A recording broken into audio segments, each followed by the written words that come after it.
සමන්තහා චක්කවාලේසු අත්‍රා ගච්ඡන්තු දේවතා සද්ධම්මං මුනි රාජස්ස සුනන්තු සග්ග මොක්ඛදං ධම්මස්සවන කාලෝ අයං බදන්තා ධම්මස්සවන කාලෝ අයං බදන්තා ධම්මස්සවන කාලෝ අයං බදන්තා.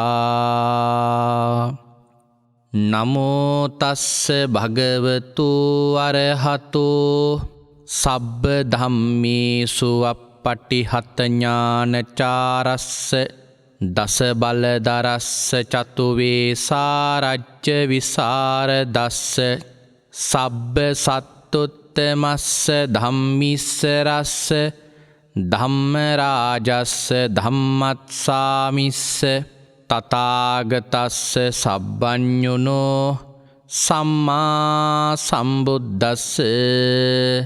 නමෝ තස්ස භගවතු අරහතෝ සබ්බ ධම්මේසු අප්පටිහත ඥානචාරස්ස දස බලදරස්ස චතුවේ සාරජ්‍ය විසරදස්ස සබ්බ සත්තුත්තමස්ස ධම්මිස්සරස්ස ධම්මරාජස්ස ධම්මත්සාමිස්ස තථාගතස්ස සබ්බඤුනෝ සම්මා සම්බුද්දස්ස. නමෝ තස්ස භගවතු අරහතෝ සබ්බ ධම්මේසු අප්පටිහත ඥානචාරස්ස දස බලදරස්ස චතුවේ සාරජ්‍ය විසරදස්ස සබ්බ සත්තුත්තමස්ස ධම්මිස්සරස්ස ධම්මරාජස්ස ධම්මත්සාමිස්ස තථාගතස්ස සබ්බඤුනෝ සම්මා සම්බුද්දස්ස. උතුම් වූ භාග්‍යවතුන් වහන්සේට මාගේ උතුම් වූ නමස්කාරය වේවා.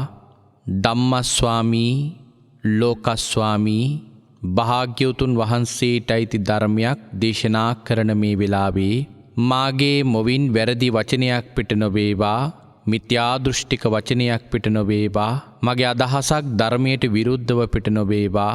උතුම් වූ භාග්‍යවතුන් වහන්සේගේ සත්‍යම වූ බුද්ධ වචනය දේශනා කරන්න භාග්‍යවතුන් වහන්සේගේ අධිෂ්ඨාන ශක්තිය පිළිසරණක් වේවා. සංඝරත්නයේ අධිෂ්ඨාන ශක්තිය පිළිසරණක් වේවා. කෝටි ලක්ෂයක් වැඩ සිටින සියලුම ආර්යයන් වහන්සේලාගේ අනුග්‍රහය ලැබේවා. සියලුම සත්පුරුෂයන් වහන්සේලාගේ අනුග්‍රහය ලැබේවා. සියලුම ශාසන ආරක්ෂකයින් වහන්සේලාගේ අනුග්‍රහය ලැබේවා. හැම දිනාටම භාග්‍යවතුන් වහන්සේගේම ධර්මය අවබෝධ කරගෙන උතුම් චතුරාර්ය සත්‍ය ධර්මයම අවබෝධ කරගනිත්වා. සාදු සාදු සාදු. ධර්ම ශ්‍රවණාබිලාසී ශ්‍රද්ධා බුද්ධි සම්පන්න වාසනාවන්ත කාරුණික පින්වත්නි, අද මේ පින්වත් හැම දෙනාම මේ මොහොතේදී බලාපොරොත්තු වන්නේ භාග්‍යවත් අරහත් සම්මා සම්බුදුරජාණන් වහන්සේ විසින් ඔබෙත් මගෙත් නිවන පිණිස මහා කරුණාවෙන් දේශනා කොට වදාළ සුවාසූ දහසක් ධර්මස්කන්ධයන් අතරින් ඊ타ත්ම වටින ධර්ම කාරණාවක් ශ්‍රවණය කරන්නයි මේ ශ්‍රාවක පින්වත් පිරිස බලාපොරොත්තු වන්නේ. අද මේ උතුම් වූ සද්ධර්ම දේශනාව මුළු මහත් ලෝකයා කෙරෙහිම මහත් අනුකම්පාවෙන් දේශනා කරන්නට මේ ධර්ම දේශනාවේ ධර්ම දානමේ පින්කමේ දායකත්වයේ ගෙන කටයුතු කරන පින්වතුන් කිහිප පළක් දායකත්වයේ සඳහා සම්බන්ධ වෙලා සිටිනවා. ලක්ෂ සංඛ්‍යාත ශ්‍රාවක පිරිසක් වෙනුවෙන් සද්ධර්ම දේශනාව දේශනා කරවන්නට මෙලෙස දායක වීම තමන්ගේ සසර මගට මහා පුණ්‍ය කර්මයක් කරගන්නට පුළුවන් පින්කම.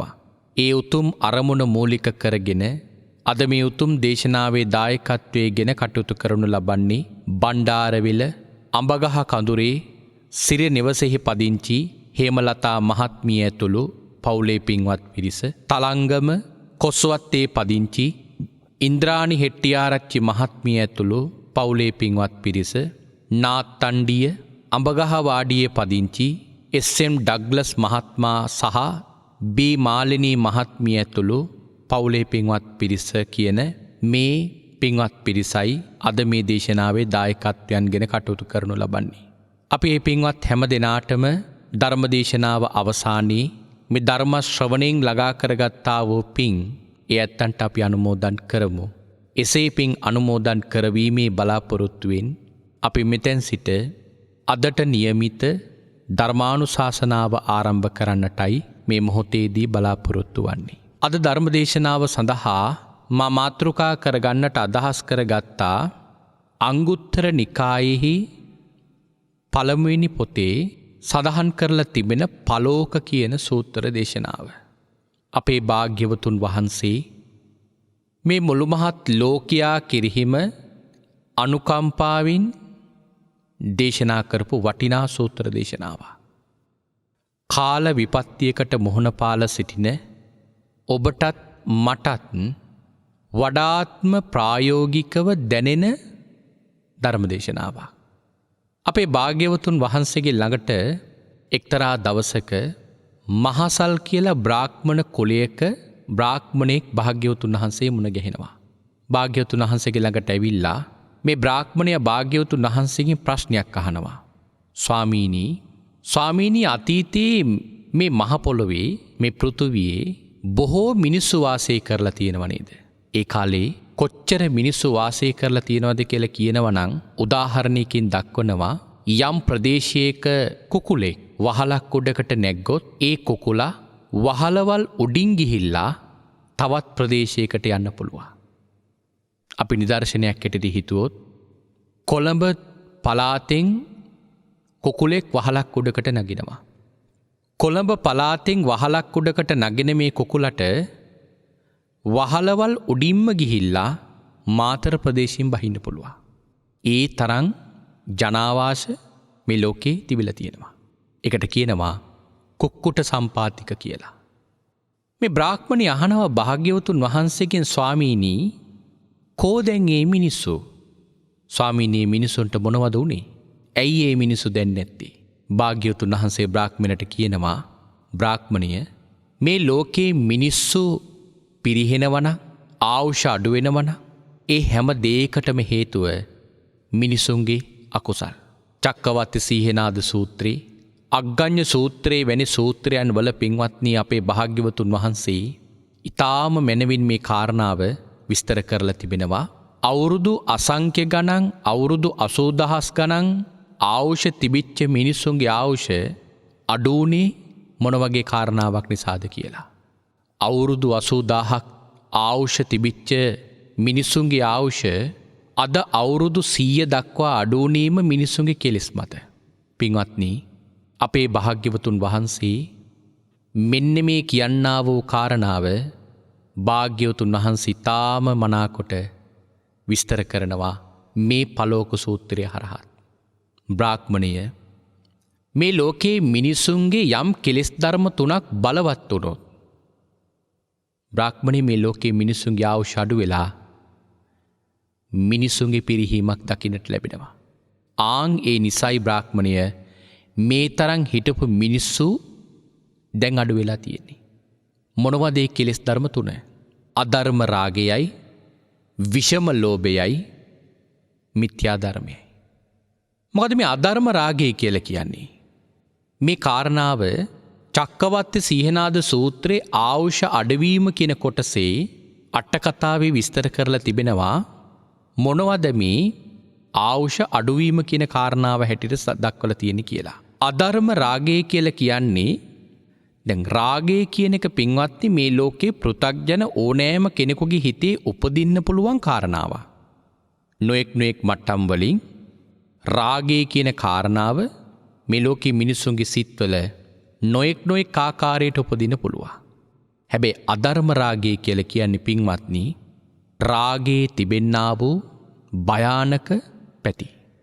අට කතාවේ විස්තර කරනවා අයුත්තට්ඨානේ රාගෝ අයුතු තැන්හි රාගේ ඉපදීම තමයි අධර්ම රාගය කියලා කියන්නේ. මොනවද මේ අයුතු තැන් කියලා කියන්නේ? මං කිව්වා රාගය කියන එක පෘථග්ජන ඕනෑම කෙනෙකුගේ හිතේ උපදින්න පුළුවන් කාරණාවක්. නමුත් මේ අධර්ම රාගය කියලා කියන්නේ ඒ රාගයේ තිබෙන්නා වූ භයානක පැත්ත. මොනවද භයානක පැත්ත? අයුතු ස්ථානයන් වල රාගසිත ඉපදීම. මොනවද අයුතු ස්ථාන? මාතා, අම්ම කෙරෙහි, මාතුච්චා, පිතුච්චා, මාතුලානී ආදිකේ. ඒ කියන්නේ මව කෙරෙහි, මව් පාර්ශවයේ සහෝදරයන් කෙරෙහි, පිය පාර්ශවයේ සහෝදරයන් කෙරෙහි, ගුරුවරයාගේ බිරිඳ කෙරෙහි, මෙන්න මේ කියන්නා වූ සම වූ පරම්පරාවේ වැඩිහිටි. සම වූ පරම්පරාවේ වැඩිහිටි කෙනෙක් සමග රාගසිතක් ඉපදුනොත් ආන්න එකට කියනවා අධර්ම රාගය කියලා. නුසුදුසු තැන්හි, අයුතු තැන්හි රාගසිත ඉපදීම.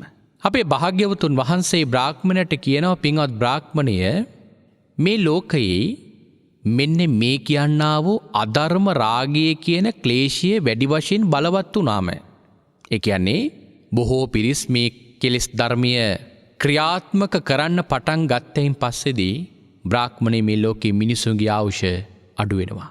මිනිස්සු විනාශ වෙනවා. නොයෙක් ආකාර හරහා මිනිස්සු මරණයට පත් වෙනවා. ඊළඟට දෙවෙනි කාරණාව විෂම ලෝභය. විෂම ලෝභය කියලා සඳහන් කරන්නේ පරිභෝග යුත්තේසු ඨානේසු අති බලව ලෝභෝ. භාග්‍යවතුන් වහන්සේ පෙන්වලා දෙනවා තමා පරිභෝග කරන්නා වූ තමාට අයිති වස්තුන් කෙරෙහි ඇති කරගන්න අති බලවත් ලෝභය. අපේ මේ පින්වතුන්ට මතක ඇති අදින්න පුබ්බක සිටුවරයා. මහා ධනවත් 40 කෝටියක් ධනෙ තිබිච්ච සිටුවරේ. මේ සිටුවරයා ධනවත් බවක් තිබුණට තමන්ටවත් හරියට නිසි ආහාර වේලක් සඳහා ධනෙ යොදවන්නේ නැහැ. ඒ තරම්ම ලෝභකමින්, මසුරුකමින් තමයි කාලය ගත කරේ. මේ අදින්න පුබ්බක සිටුවරයට හිටියයි එක පුතෙක්. තමන්ගේ පුතා වෙනුවෙන්වත් සිටුවරයා ධනෙ වියදම් කරේ නැහැ. ඒ කාරණාව ඒ සිටුවරයාගේ කතාවේ යම් තැන්වල විස්තර කරලා තිබෙනවා. එක අවස්ථාවක් තමයි ඔවුන්ගේ කුලයේ සාම්ප්‍රදායික චාරිත්‍රයක් තිබෙනවා. කුඩා ළමයෙකුගේ බෙල්ලෙහි කුණ්ඩලාභරණයක් පැළඳීම. ඒක සාමාන්‍යයෙන් චාරිත්‍රයක්. මේ කුණ්ඩලාභරණය හදන්න සිටුවරයාට රන්කරුවන්ට වෙනම මුදල් දෙන්න වෙනවා. තමන්ට රත්තරන් තියෙනවා, රත්තරන් දීලා හැදුම් කුලිය වෙනම දෙන්න වෙනවා. ආන්නේ හැදුම් කුලිය දෙන්න වෙනවට ඒකට තියෙන ලෝභකමට සිටුවරයා මොකද කළේ? තමන්ගේ අතින්ම රන් කෑල්ලක් අරගෙන ගලක් මත තියලා තලලා පුතාගේ බෙල්ල එල්ලුවා. ගලක තියලා තලනකොට ඒකේ හැඩයක් නැහැ, මොට බවක් තියෙනවා. ඒ නිසා කුමාරයාට නම් ලැබුණා මොට වූ කුණ්ඩලාභරණයක් පැළඳිච්ච කුමාරයා නිසා මට්ට කුණ්ඩලී කියලා. මේ මට්ට කුණ්ඩලී දරුවා පෝෂ්‍යදායි ආහාර වේලවල් නොලැබිච්ච නිසා ටික කාලයක් එනකොට අසනීපයටපත් වුණා. අදින්න පුබ්බක සිටුවරයා කල්පනා කරනවා පුතාට බෙහෙත් ගන්න වෛද්‍යවරුන්ගේ ළඟට ගියොත් වෙනම මුදල් දෙන්න වෙනවා. ඒ නිසා සිටුවරයා මොකද කළේ? වෛද්‍යවරුන්ගේ ළඟට ගිහිල්ලා අහනවා, මෙවැනි රෝගයක් හැදුනොත් නුඹලා මොකද්ද දෙන ප්‍රතිකර්මය? දැන් වෛද්‍යවරු දන්නවා අදින්න පුබ්බක සිටුවරයා කියලා කියන්නේ ලෝභ සිටුවරේ. ඒ නිසා වෛද්‍යවරු ඒ රෝගය උත්සන්න වෙන බෙහෙත් කියනවා. මේ කිසිවක් නොදැනගත්තු සිටුවරයා තමන්ගේ පුතාට බෙහෙත් සුවපත් වෙන්නේ කියලා හිතලා දෙනවා. නමුත් වැරදි බෙහෙතක් දීපු නිසා මට්ට කුණ්ඩලී කුමාරයා දවසින් දවස රෝගය උත්සන්න වෙලා මරණාසන්න වුණා. තමන්ගේ දරුවන්ටවත් අඩුම තරමේ තමන්ටවත් 40 කෝටියක් ධනෙ තිබිලත් ඒ ධනෙ පින්වත්නි වියදම් කරගත්තේ නැහැ. ඒ තරම් ලෝභකමින්, මසුරුකමින් මේ සිටුවරයා කාලය ගත කරා. ආන් ඒකට කියනවා පින්වත්නි බලවත් ලෝභය, විෂම ලෝභය. තමාට අයිති සම්පත් කෙරෙහි ඇති කරගන්න බලවත් ලෝභය. ලෝභය කියන එක සාමාන්‍යයෙන් පෘථග්ජන කෙනෙකුගේ හිතේ උපදින්න පුළුවන් කාරණාවක්. මෙන්න මේ වගේ ලෝභ කරනවා කියන එක විෂම ලෝභය. අපේ මේ පිංගුතුන්ට මතක ඇති මච්චරිය කෝසයේ සිටුවරයා මුගලන් මහරහතන් වහන්සේ වැඩපු වෙලාවේ කැවුම් කොටසක් දන් දෙන්න ගිහිල්ලා වෙච්ච විපත්තිය මතකයිනේ. ඒ තරම් මහා ලෝභකමක් ඒ සිටුවරයට තිබුණා. භාග්‍යවතුන් වහන්සේ දේශනා කරනවා පින්වත් බ්‍රාහ්මණය මෙන්න මේ කියන්නා වූ කෙලෙස් ධර්මයේ මේ ලෝකේ බලවත් වුණාම මිනිස්සු පරිහානියට පත් වෙනවා. මිනිස්සු විනාශ වෙනවා. නොඑක් ආකාරවලින් මිනිස්සු මරණයට පත් වෙනවා. මේ ලෝකේ මිනිස්සු අඩුවීම එයත් මේකට හේතුවක්. ඊළඟට තුන්වෙනි කාරණාව තමයි මිත්‍යා ධර්මය. මිත්‍යා ධර්මය කියලා සඳහන් කරන්නේ පුරුසානං පුරුසේසු ඉත්තිනංච ඉත්තීසු චන්දරාගෝ. පුරුෂයන් කෙරෙහි ඇති කරගන්න චන්දරාගය, ස්ත්‍රීන් කෙරෙහි ඇති කරගන්න චන්දරාගය. අපි මේකට කියන්නේ සමලිංගික ආශාව කියලා. මිත්‍යා ධර්මය කියලා සඳහන් කරන්න යන්නේ කාරණාව. භාග්‍යවතුන් වහන්සේ දේශනා කරනවා මෙන්න මේ කියන්නා වූ කෙලෙස් ධර්මයක් මේ ලෝකේ බ්‍රාහ්මණය බලවත් වෙච්ච කාලයක මිනිස්සු ක්‍රියාත්මක කරන්න පටන් ගත්තෙන් පස්සේදී මේ ලෝකේ මිනිසුන්ගේ ආයුෂ අඩු වෙනවා. මිත්‍යා ධර්මය කියන එක පින්වත්නි දෙවෙනි වෙන්නේ මිත්‍යා දෘෂ්ටියට පමණයි. ඒ තරම් භයානක අකුසල කර්මයක්. නමුත් පින්වත්නි සමහර රටවල් වල මේ කාරණාව අපි දන්නවා නීතිගත කරලා තියෙනවා. ලංකාවෙත් නොඑක් අවස්ථාවන් වල අපි දැනුවත් වුණා මේ කාරණාව එවැනි නීතිගත තත්ත්වයකට පත් කරන උත්සාහයක් දරමින් සිටිය බව. පින්වත්නි යමෙකුට මේක අර්ථකථනය කරන්න පුළුවන් ඒක පුද්ගලයන්ගේ අවශ්‍යතාවය. නොඑක් පුද්ගලයන්ට නොඑක් ආශාවල් තියෙනවා. ඒ ආශාවල් වල එක කාරණාවක් හැටියට මේ කාරණාව කෙනෙකුට විස්තර කරන්න පුළුවන්. නමුත් පින්වත්නි ලෝක ධර්මතාවයට අනුව ගත්තොත් ඒ කාරණාව ලෝක ධර්මතාවයට පටහැනි. අපි කළ යුතු දේ එවැනි කාරණාවක් ක්‍රියාත්මක කරන්න ඉඩ දීම නෙමෙයි. එවැනි මානසික මට්ටමක සිටින අයව හැකිතාක් ඒ මානසික මට්ටමින් මුදවන්නට වැඩපිළිවෙළවල් ක්‍රියාත්මක කිරීම. හැබැයි යමෙකුට පින්වත්නි එහෙ වගේ සිතුවිල්ලක් හිතේ උපදිනවා නම් ඒක අකුසල කර්මයක් නිසා ඇතිවෙන සිතුවිල්ලක්ම පමණයි. මොකද සමලිංගික ආශාවල් ඇති වෙන්නේ සංසාරේ කාම මිත්‍යාචාරයේ කියන අකුසල කර්මයේ කරපු අය. ඒ අකුසල කර්මයේ කරපු අය තමයි ඒ වගේ අකුසල කර්මයක් නිසා තමයි ඒ හැඟීම උපදින්නේ. ඒක පින්වත්නි අපේ භාග්‍යවතුන් වහන්සේ පැහැදිලිව විස්තර කරලා තිබෙන කාරණාවක්. නමුත් මම මේ කාරණාව සඳහන් කළේ අපට මේ ලෝක ධර්මතාවයට පිටුපාලා යමක් කරන්නට පින්වතුනි හැකියාවක් නැහැ. අපි මෙහෙම හිතමු. කුඩා දරුවන් කෙරෙහි ලාබාල දරුවන් කෙරෙහි යමෙකුට චන්දරාගයක් උපදින පුළුවන්. අවුරුදු 10ට අඩු කුඩා ළමුන් කෙරෙහි. අවුරුදු 10 නෙමෙයි ලංකාවේ නීතියට අනුව අවුරුදු 18කට අඩු ළමයෙක් එක්කවත් කාමරාගෙන් බැඳෙන්න බෑ. එතකොට එහෙම බැඳුනොත් කෙනෙකුට මේ කාරණාවත් සාධාරණීකරණය කරලා විස්තර කරන්න පුළුවන්නේ. ඒ දෙගොල්ලෝ කැමති නම් ඔවුන්ගේ ආශාවක් වෙනුවෙන් ක්‍රියාත්මක වුණාම ඒක ඇති වරද මොකද්ද කියලා. නමුත් සම්ප්‍රදායට අනුව ඒක වැරදි. ආන්ගේ වගේ තමයි නීතියකට අනුව යමක් වැරදි දෙයක් වරදක් නම් ලෝක නීතියට අනුව ලෝක ධර්මතාවයට අනුව යමක් වැරදි නම් ඒක වැරදි.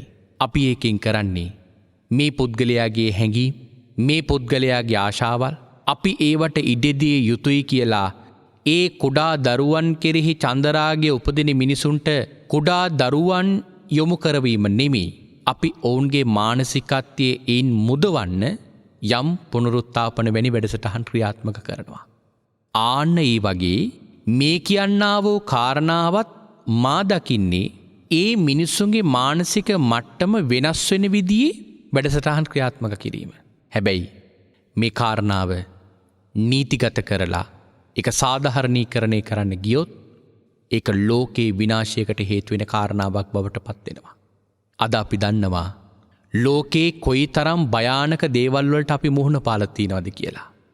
මේ දේවල් වලට ප්‍රධානතම හේතුව තමයි අපේ භාග්‍යවතුන් වහන්සේ දේශනා කරන්නේ මිනිසුන්ගේ කෙලෙස්. මේ බ්‍රාහ්මණයට කියනවා බ්‍රාහ්මණය අධර්ම රාගයයි විෂම ලෝභයයි මිත්‍යා ධර්මයයි කියන මේ කෙලෙස් ධර්ම තුන බලවත් වෙච්ච දවසට මේ ලෝකයේ මිනිස්සු ක්‍රම තුනකට විනාශ වෙනවා කියලා. පළවෙනි ක්‍රමය තමයි යුද්ධ කරලා මිනිස්සු මරණයට පත් වෙනවා. මේ කාරණාව අපි හැම දිනාටම අත්දැකීම් තියෙනවා. ලෝකේ මේ වෙනකොටත් යුද්ධ කරන රටවල් තියෙනවා. විශාල ප්‍රමාණයේ මිනිස්සු යුද්ධ කරලා මරණයට පත් වෙලත් තියෙනවා. මරණයට පත් වෙමිනුත් ඉන්නවා. අද අපි දකින යුද්ධවලදී සමහර වෙලාවට මිනිස්සු මැරෙන්නේ 100, 500, උපරිම 1000ක් වෙන්න පුළුවන්. 1000ක් එකවර මරණයට පත් වුණා කියන කාරණාවල් නම් බොහෝම දුර්ලභයි.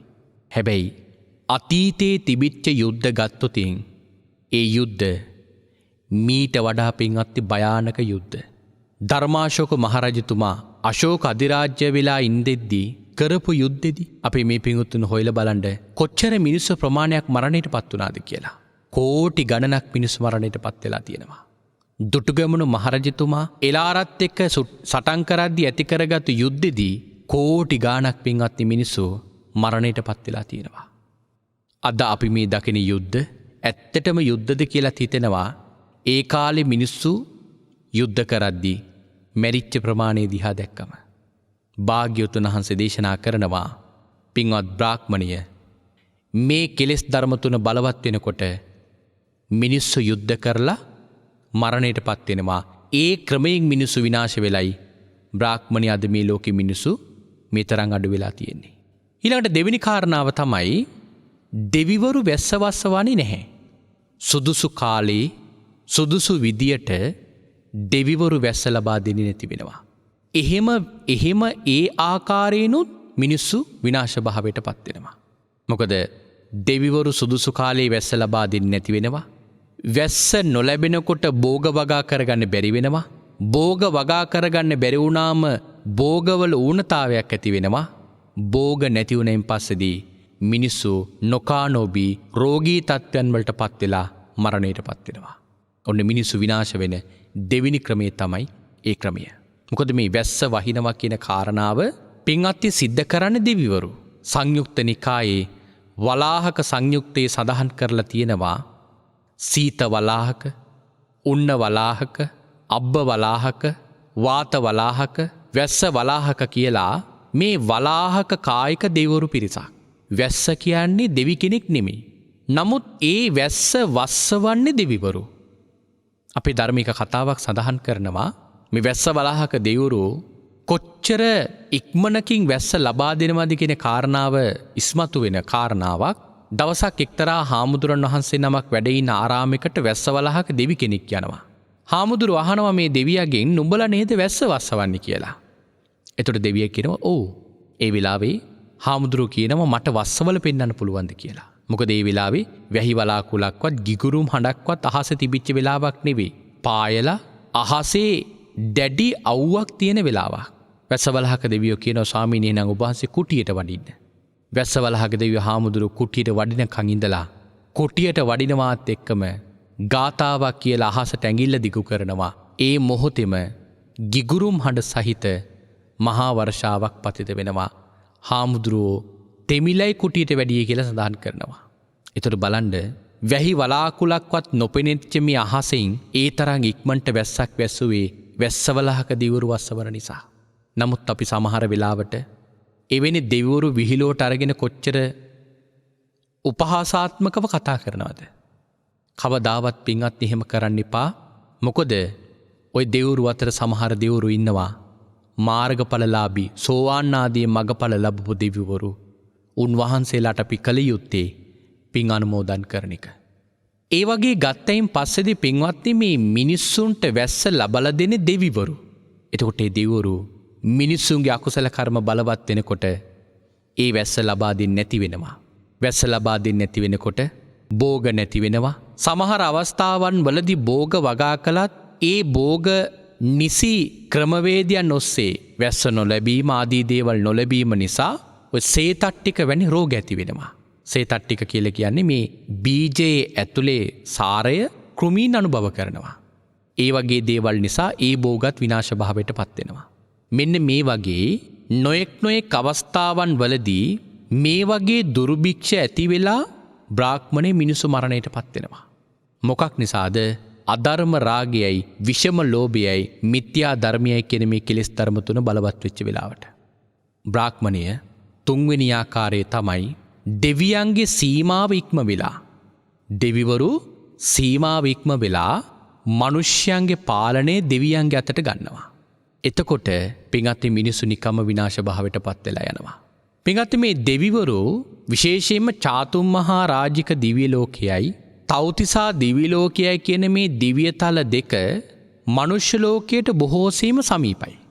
එහෙම සමීප බව නිසා මනුෂ්‍ය ලෝකයේ වෙන බොහෝ කටයුතු වලදී බොහෝ අවස්ථාවල් වල දායකත්වය ඔය දෙවිවරුන්ගෙන් ලැබෙනවා. අපේ ධර්මයේ උනත් වැඩි වශයෙන් කතා කරන්නේ ඔය දිව්‍යතල දෙක විතරයිනේ. තව්තිසා දිව්‍ය ලෝකය, තුසිත දිව්‍ය ලෝකය, යාමය, නිම්මාන රතිය වැනි දිව්‍ය ලෝක ගැන කතා කරනවා ඒ තරම් ප්‍රකට නෑ. හැබැයි තව්තිසා දිව්‍ය ලෝකයයි චාතුම් මහා රාජික දිව්‍ය ලෝකයයි කියන දිව්‍යතල දෙක ගැන බොහෝසෙයිම වැඩි වශයෙන් කතා වෙනවා.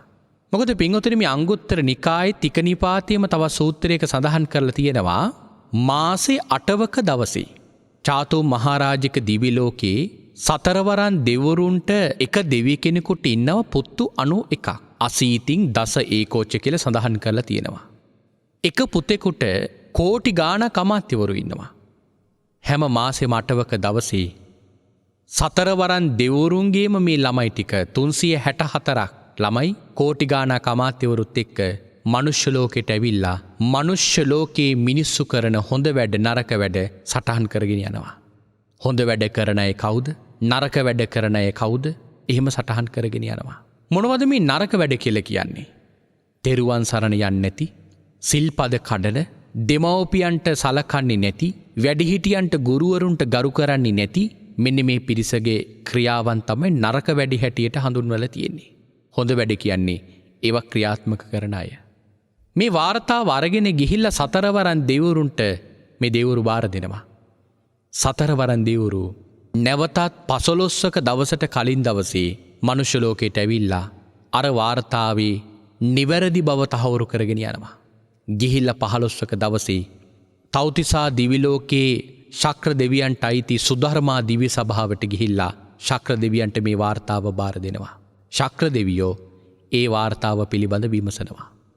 හොඳ වැඩ කරන අය කවුද? නරක වැඩ කරන අය කවුද?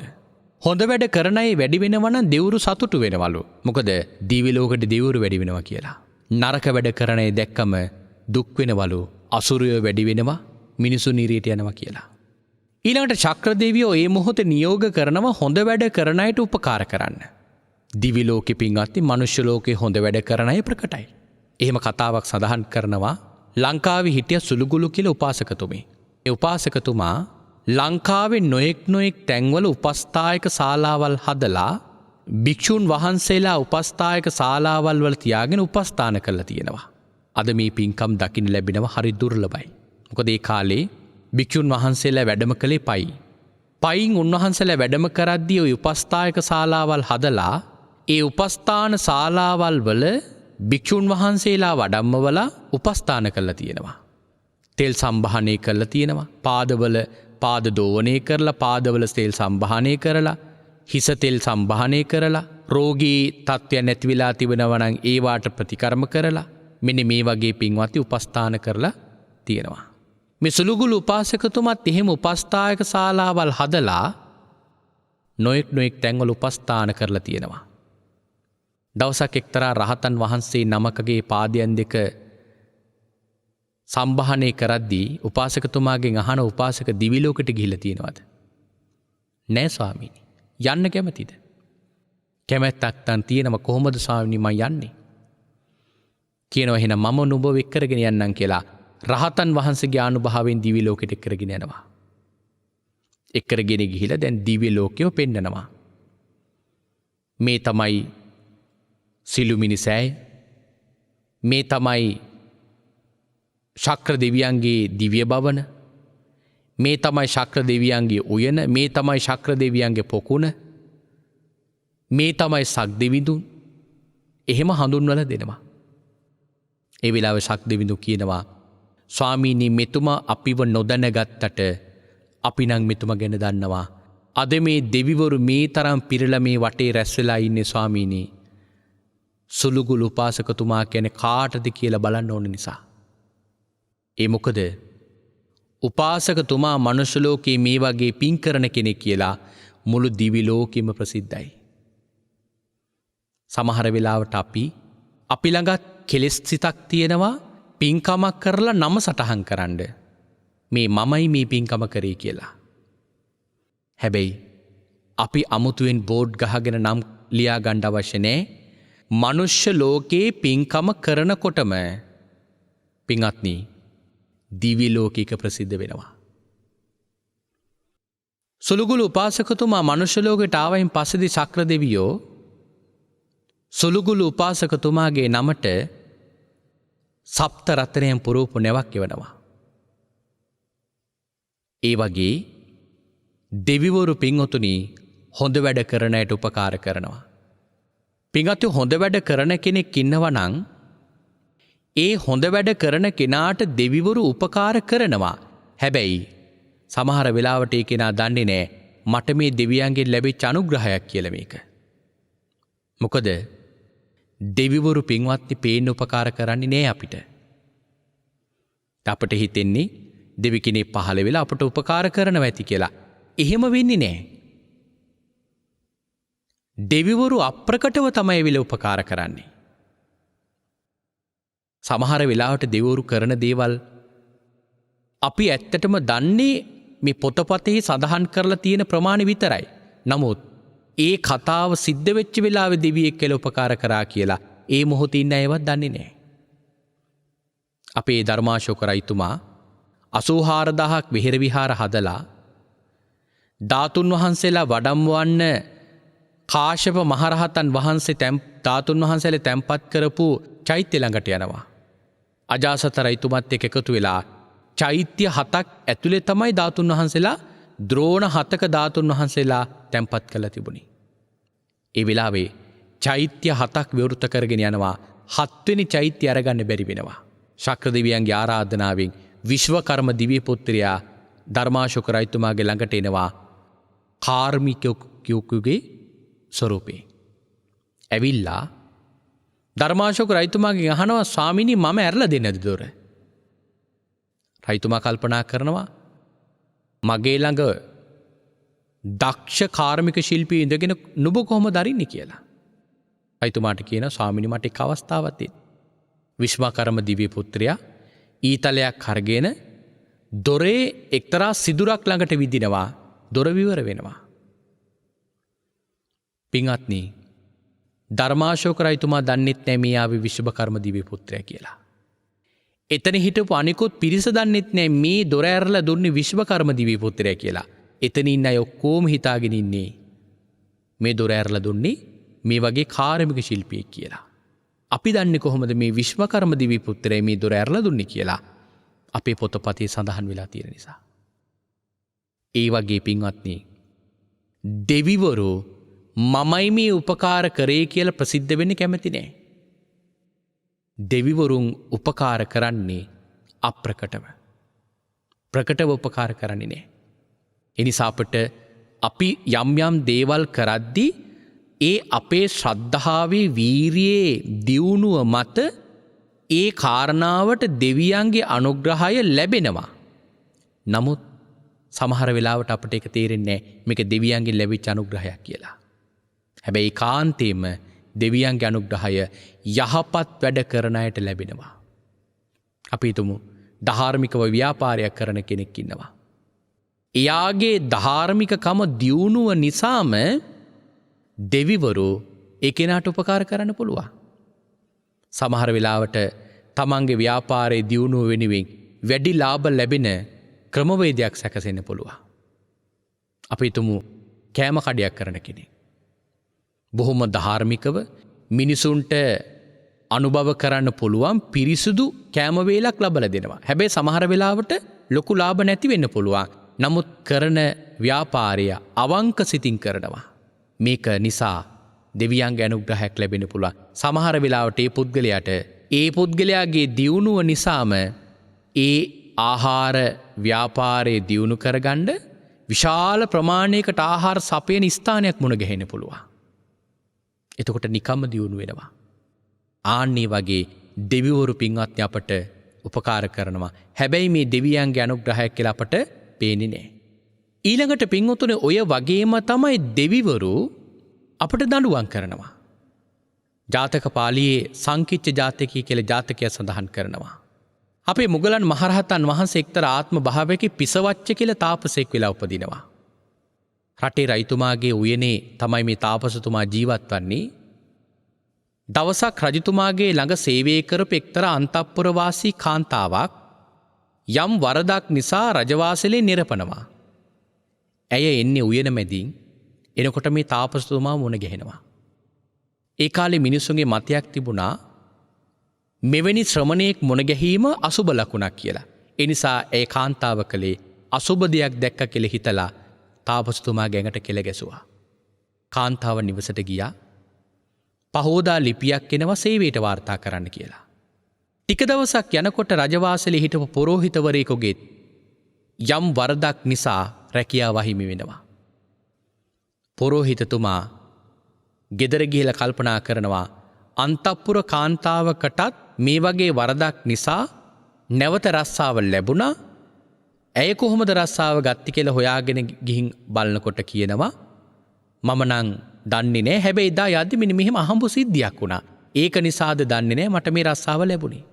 අවසානයේ ඒ කාන්තාව ඒ වෙලාවේදී කිව්ව කාරණාව පිළි අරගෙන පොරෝහිතතුමත් ගිහිල්ලා අර තාපසතුමාගේ ඇඟට කෙල ගැසුවා. පහුවදා උදේ ලියුමක් එනවා නැවත සේවයට වාර්තා කරන්න කියලා. ඒ වෙලාවේදී පින්වත්නි මේ දෙන්න අතර විශ්වාසයක් ගොඩ නැගුණා තාපසතුමාගේ ඇඟට කෙල ගැසුවොත් යහපත් දෙයක් වෙනවා කියලා. දවසක් රටේ රජතුමා එක්තරා යුද්ධයක් සඳහා යන්න සූදානම් වෙනකොට මේ දෙන්න ඇවිල්ලා මේ කාරණාව කිව්වා. රජතුමයි බටපිරිසයි ගිහිල්ලා තාපසතුමාගේ ඇඟට කෙල ගැසුවා. රජතුමා යුද්ධෙ දින්නා. දැන් මුළු රටේම විශ්වාසයක් ගොඩ නැගුණා මේ තාපසතුමාගේ ඇඟට යමෙක් කෙල ගහනවා නම් ඒ කෙනාට යහපතක් වෙනවා කියලා. හැබැයි මේ තාපසතුමාට උපස්ථාන කර කර පොරෝහිතතුමෙක් හිටියා. එතුමා කෙටි කාලයකට දුරබැහැර ප්‍රදේශයකට ගිහිල්ලා නැවතෙනකොට මේ කාරණාව දැකලා තාපසතුමාව පිරිසුදු කරලා නහවලා ඇඳක වතුරවලා වැතිරලා ඉන්න තාපසතුමාගෙන් අහනවා ස්වාමීනි මේ කරපු අපරාධයට අපි මොකද කරන්න ඕන කියලා. කියනවා රජතුමාට ඇවිල්ලා සමාව ගන්න කියන්න කියලා. රජතුමා ඇවිල්ලා සමාව ගන්නේ නැහැ. මොකද රජතුමාට යහපතක් වෙච්ච නිසා. ඒ වෙලාවේ තාපසතුමාගෙන් අහනවා ස්වාමීන් දැන් මොකද වෙන්නේ කියලා. කියනවා පුළුවන් තරම් පිරිසකට එකතු කරගෙන මේ රටෙන් දින 7ක් ඇතුළත පිටත් වෙන්න කියලා. පොරෝහිතතුමා තාපසතුමාගේ වචනේ පිළි අරගෙන රටෙන් පිටත් වෙනවා. ඒ වෙලාවේ පින්වත්නි පොරෝහිතතුමත් එක්ක යන්න එන්නේ අම්මා විතරයි. කවුරුවත් කැමති වෙන්නේ නැහැ. මොකද පිළි අරගන්නේ නැහැ විනාශයක් වෙනවා කියලා. දැන් මේ කාරණාව මේ වෙනකොට දිවි ලෝකයේ සුධර්මා දිව්‍ය සභාව විවාද කරනවා. මොකද දෙවිවරු කියනවා ස්වාමීනි අපි පුර කාන්තාව මරමු. ස්වාමීනි අපි පොරෝහිතයත් මරමු. ස්වාමීනි අපේ රට අර රජතුමාව මරමු. මේම නොයෙක් දෙනා වාද කරනවා. අවසානයේදී තීරණයකට ආවා නේ අපි මුළු රටම විනාශ කරමු. දෙවිවරු තීරණය කරලා මුලින්ම කරන්නේ ගෙවල් වල ඉන්න මිනිස්සු එළියට ගන්න ඕන කමට කහවණු වැස්සක් වැස්සෙව්වා. කහවණු වැස්ස නිසා මිනිස්සු එළියට බැස්සා. හැබැයි රජවරුයි සිටුවරුයි එළියට බැස්සේ නැහැ. මොකද උන්ට කහවණු තියෙන නිසා. දෙවෙනි වතාවේ දිව්‍ය ආභරණ වැස්සක් වැස්සෙව්වා. රජවරු සිටුවරු එළියට බැස්සා. මොකද උන්ට දිව්‍ය ආභරණ නැති නිසා. තුන්වෙනි වතාවේ ආයුධ වැස්සක් වැස්සෙව්වා. හතරවෙනි වතාවේ පස් වැස්සක් වැහැලා මුළු රටම පින්වත්නි පොළොවට පස් කළා. පින්වත්නි මේ වගේ සිද්ධි අපි මෑත කාලෙත් ලෝකෙ සිද්ධ වුණා. සුනාමි වෙසනිය බලන්න. ඒත් මේ වගේම සිදුවීමක් කියලා හිතන්න පුළුවන්. මේවා පින්වත්නි අපට හිතාගන්න බැරි අපට තේරෙන්නේ නැති මේ ලෝකේ ධර්මතාවයක් තියෙනවා. හැබැයි ඒකට එරෙහිව වැඩ කරනවා කියලා කියන්නේ අපි විනාශ වෙනවා. අද බලන්න ලෝකේ මුළු ලෝකේ කොච්චර මාන්නෙන් උද්දහමයට පත්වෙලා හිටියද අපිව විනාශ කරන්න කාටද පුළුවන් කියලා බලවත් රජවරු බලවත් රටවල් බලන්ඩ මේ කුඩා ශුද්‍ර ජීවීකුට පුංචිම පුංචි වෛරස් එකකට සටන් කරන්න බැරි තත්ත්වයට අද මුළු ලෝකයේම මුහුණ බය වෙලා. එතකොට බලන්ඩ මේ ස්වභාව දහමට පින්වත්නි මොනවද කරන්න බැරි කරන්න පුළුවන් දේ මොකද්ද නෙමෙයි කරන්න බැරි දේ මොකද්ද කියලා අපි අහලා බලන්න ඕන. ලෝක ධර්මතාවයට එරෙහි වෙලා වැඩ කරනවා කියලා කියන්නේ අපි විසින් අපිම විනාශ කරගන්නවා කියන එකයි. ඒ නිසා දෙවිවරු පින්වත්නි මේ මිනිසුන්ගේ පාලනය අතට ගත්තොත් මිනිසු විනාශ වෙනවා.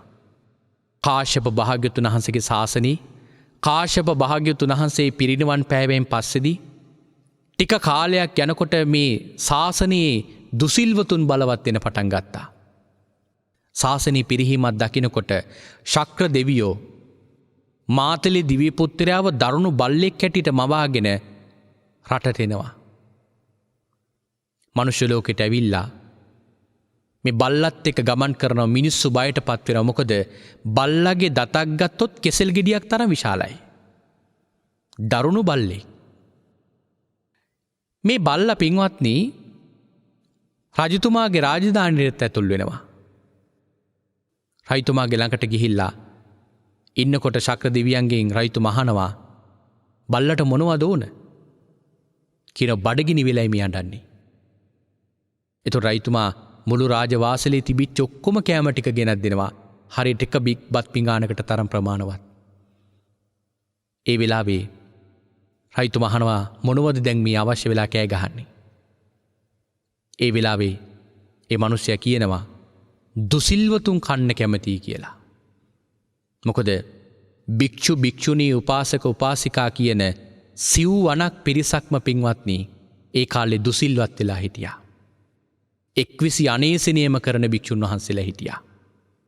ඒ කාලේ පින්වත්නි ඒ භික්ෂුන් වහන්සේලාව කන්න මේ බල්ල ගියා.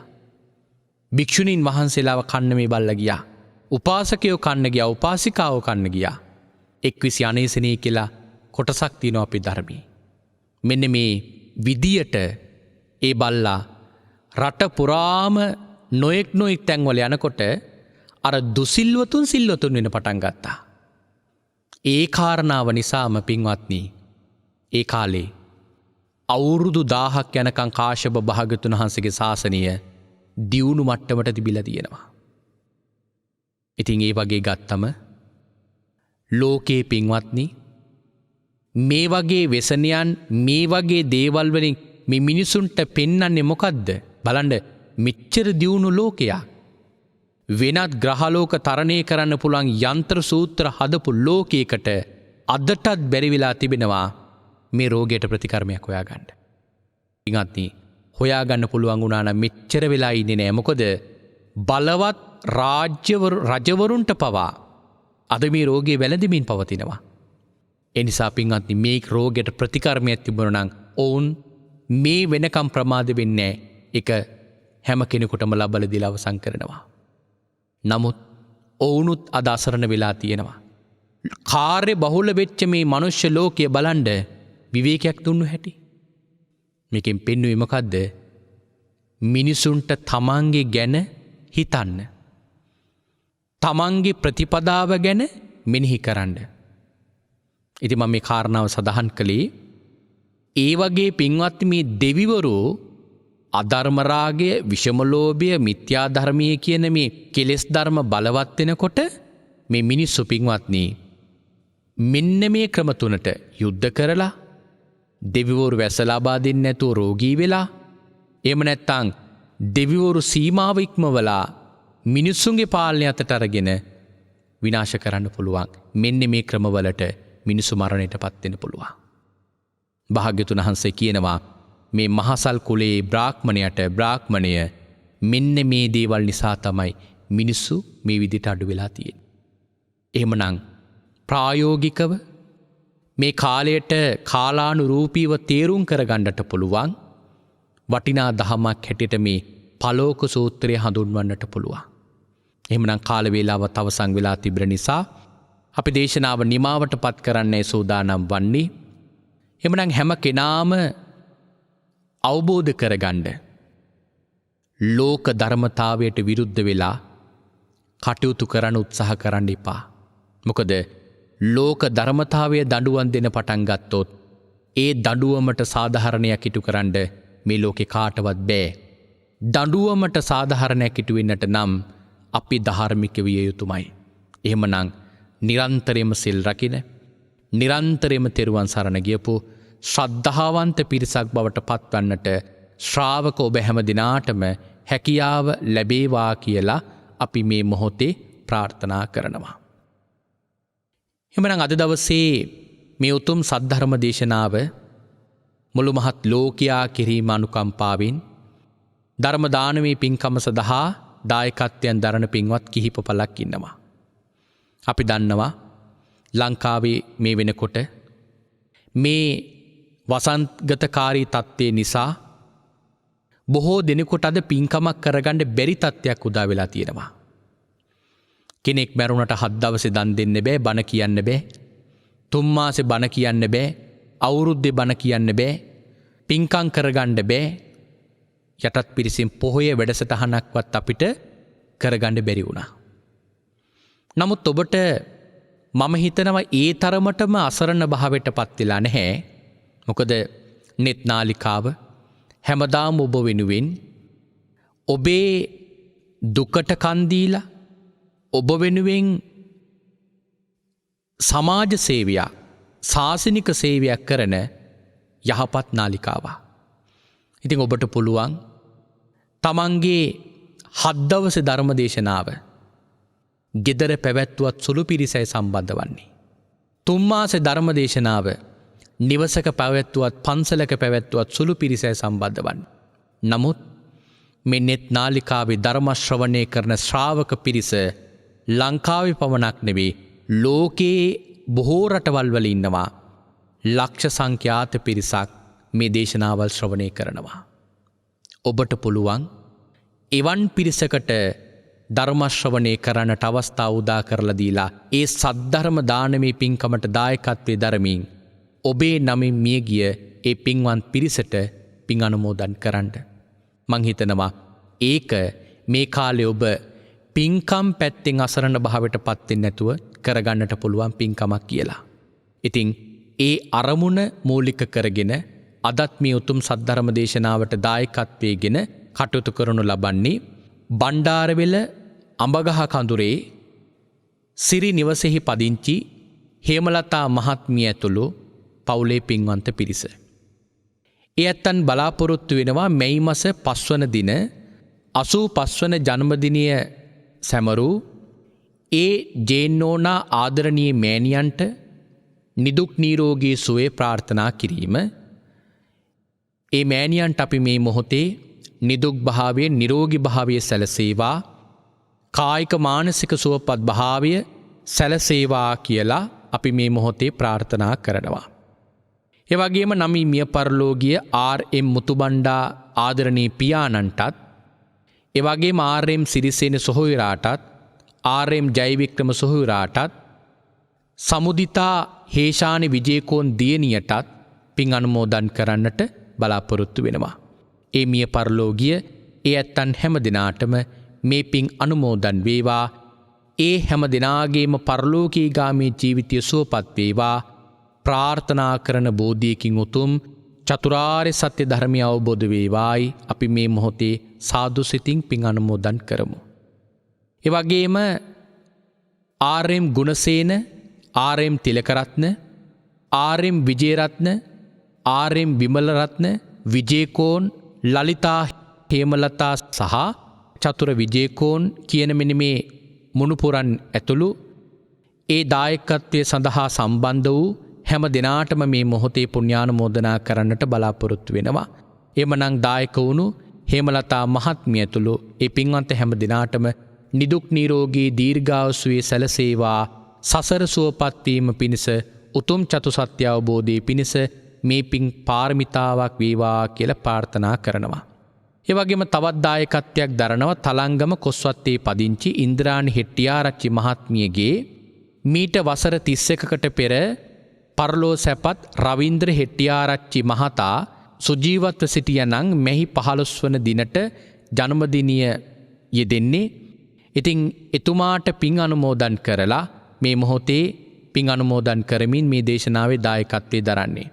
වසර 31කට මේ පෙරමිය ගිය රවින්ද්‍ර හෙට්ටිආරච්චි මහත්මයාට මේ පින් අනුමෝදන් වේවා, පරලෝකීය වශයෙන් සුවපත් වේවා, ප්‍රාර්ථනීය බෝධියකින් උතුම් චතුරාර්ය සත්‍ය ධර්මය අවබෝධ වේවායි ප්‍රාර්ථනා කරමින් ඒ පින් උතුම් දායකත්වයේ දරනවා. ඉන්ද්‍රාණි හෙට්ටිආරච්චි මහත්මිය ඇතුළු පවුලේ හැම දිනාටම නිදුක් නිරෝගී දීර්ඝායුෂ සැලසේවා කියලා අපි මේ වෙලාවේ පුණ්‍යානුමෝදනා කරනවා. ඒ වගේම තවත් දායකත්වයක් දරනවා නාත්තණ්ඩිය අබගහවාඩිය පදිංචි එස්.එම්. ඩග්ලස් මහතා සහ බී මාලනී මහත්මිය කියන මෙන්න මේ පින්වන්ත පිරිස. ඒ ඇත්තන්ගේ අරමුණ වන්නේ එලිසබෙත් පෙරේරා, එස්.එම්. ගුණසේකර කියන මේ දෙමව්පිය දෙපළටත්, එවැගේම තෝමස් ප්‍රනාන්දු සහ ජෝජිනෝනා මව්පිය යුවලටත්, එස්.එම්. මේරි හැරියට් සොහොයුරියට, එස්.එම්. ඇන්ටනි සොහොයුරාට, ඊ.ඒ. ලලිත් මහතාගේ පියතුමන් වන ඊ.ඒ. සිරිවර්ධන මහතා ඇතුළු නමින් මිය පරලෝකීය සියලු ඥාතීන්ට පින් අනුමෝදන් කරමින් අද මේ උතුම් සද්ධර්ම දේශනාවේ දායකත්වයේ දරනවා. ඒ මිය පරලෝකයේ හැම දිනාටම පින් අනුමෝදන් වේවා, පරලෝකීය වශයෙන් සුවපත් වේවා, ප්‍රාර්ථනීය බෝධියකින් උතුම් චතුරාර්ය සත්‍ය ධර්මය අවබෝධ වේවායි ප්‍රාර්ථනා කරන ගමන් දායකත්වයේ දරූ ඒ පින්වන්ත හැම දිනාටමත් තුනුරුවන්ගේ ආශිර්වාදය ලැබේවා. එවැගේම පවුලේ හැම දිනාටමත් නිදුක් නිරෝගී දීර්ඝායුෂ ලැබේවා කියලා අපි මේ වෙලාවේ පුණ්‍යානුමෝදනා කරනවා. එහෙමනම් ඒ හැම දිනාටමත් පින් අනුමෝදන් වේවා. එවැගේම නෙත්නාලිකාවේ සභාපතිතුමන්ටත් සාමාන්‍ය අධිකාරිතුමන්ටත් කාර්ය මණ්ඩලයේ පින්වත් හැම දිනාටමත් පින් අනුමෝදන් වේවා. භාග්‍යවතුන් වහන්සේගේ ලෞතුරු ශ්‍රී සද්ධර්මය අඩුවක් පාඩුවක් නැතුව මට උගන්වන මාගේ ගුරු දේවෝත්තමයන් වහන්සේටත් පින් අනුමෝදන් වේවා. හැදූ වැඩූ පෝෂණය කරපු දෙමාපියන්ටත් පින් අනුමෝදන් වේවා. ඒ වගේම ළඟා කරගත්තා වූ සියලු පින් බලයෙන් ලෝකෙටම මුහුණ පාලා තිබෙන මේ දරුණු වසංගත තත්ත්වයේ ඊතා ඉක්මනින් දුරු වේවා. රෝගී තත්ත්වයට පත් වෙලා ඉන සියලු දෙනාම ඉක්මන්ම සුවපත් භාවයට පත් වේවා. මියගිය හැම දිනාටමත් පින් අනුමෝදන් වේවා. ඔවුන්ට කිසිදු ආත්ම භාවයක මෙවන් මරණීය තත්ත්වයකට පත් නොවේවා. සසරේ පරම මනුෂ්‍යායුෂම භුක්ති විඳින්නට මේ පින් අනුමෝදන් වේවා. අවසානයේ ඔවුන්ටත් ඔබ අප හැම දිනාටමත් කෙටිම කාලයකින් පහසුම ආකාරයෙන් සුඛ සහගත ප්‍රතිපදාවෙන් සියලු දුකින් මිදෙම්වා. මේ සියලු කෙලෙස් බරින් නිදහස් වෙම්වා. අජර වූ අමර වූ නිවන ලැබ සැනසෙන්නට මේ උතුම් කුසල් උතුම් පාරමිතාවක්ම වේවායි සාදු සාදු සාදු කියා ප්‍රාර්ථනා කරගමු. ආකාසට්ටහා චුම්මට්ටහා දේවානාගා මහිද්దికා පුඤ්ඤන්තං අනුමෝදිත්වා චිරන් රැක්කන්තු සම්මා සම්බුද්ධ ශාසනං චිරන් රැක්කන්තු සම්මා සම්බුද්ධ දේශනං චිරන් රැක්කන්තු සම්මා සම්බුද්ධ ශාවකං.